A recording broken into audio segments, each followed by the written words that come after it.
There are many religions across the globe. Christianity, Judaism, and Islam share a common respect for the Ten Commandments, one of which is "Thou shalt not make unto thee any graven images." Throughout their history, each of these religions have honored that to some degree or another. If one is to look at Islam, the followers of Islam have been consistent with respecting this commandment, specifically with respect to the depiction of Prophet Muhammad. In the Quran, there is no explicit ban on the images of Allah or the Prophet Muhammad. The images, however, cannot be offensive, nor is the Prophet encouraged to be depicted in a certain way. Which is why Islamic art is largely abstract, whether it is painted, carved, or drawn. The preparation against illustrating the Prophet Muhammad began as an attempt to ward off idol worship. Depictions of Muhammad by non-Muslims has caused offense for centuries. For example, the Dante Divine Comedy, the Islamic prophet is depicted in hell. And in 1977, the film titled The Message led Islamic groups to take hostage in the Washington state. The controversy of Prophet Muhammad also took place in Denmark in 2005 after the Danish newspaper Jyllands-Posten published 12 cartoons. Of the 12 cartoons that were published, a cartoon where the Prophet Muhammad is seen to be wearing a turban with a bomb and another where the Prophet is saying "Stop, stop, we have run out of virgins," sparked the riots.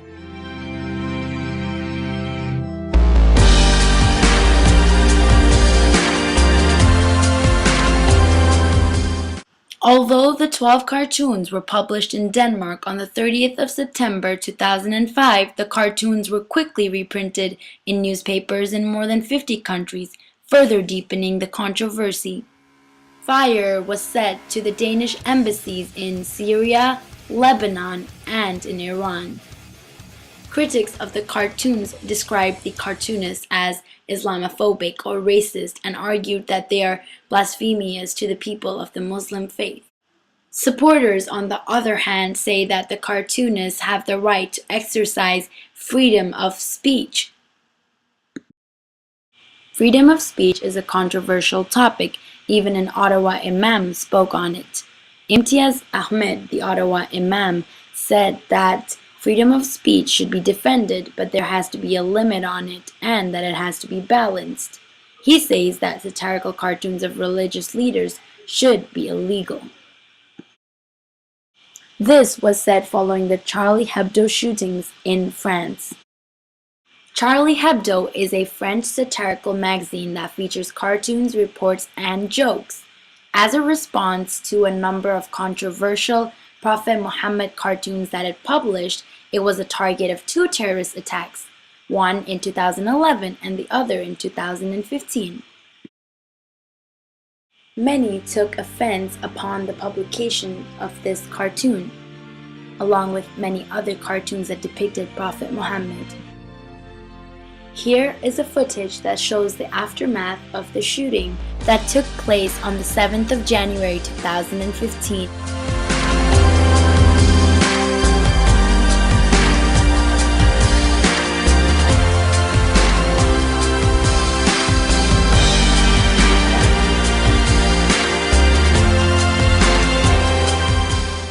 The new editor-in-chief of Charlie Hebdo said that we only defend but one thing: freedom. Our freedom, secularism, freedom of conscience, and democracy.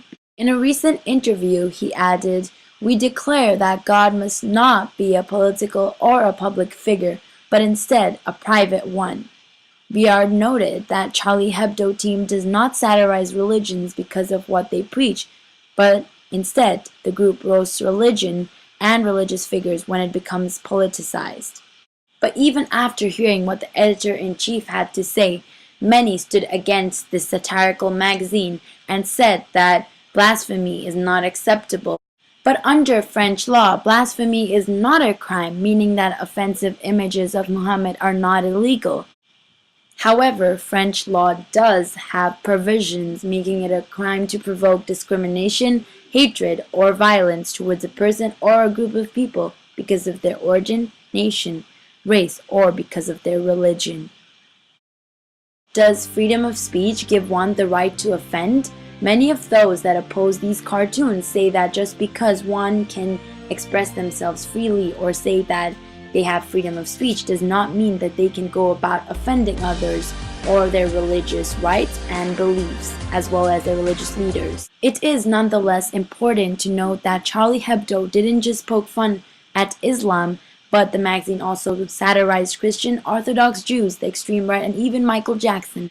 And it wasn't just the Danish newspaper or the Charlie Hebdo magazine that satirized religion as a whole or the religious leaders, but in 2005, two organizers in Iran held the International Holocaust Cartoon Submissions Contest, also known as the Israeli Anti-Semitic Cartoons Contest, which received over 1,200 submissions. This then brings us back to what the Ottawa Imam had suggested. Should satirical cartoons, specifically of religious leaders, be illegal? Freedom of speech, however, is a basic human right, and by making these cartoons illegal, many have the concern that we would also be eroding our basic freedoms.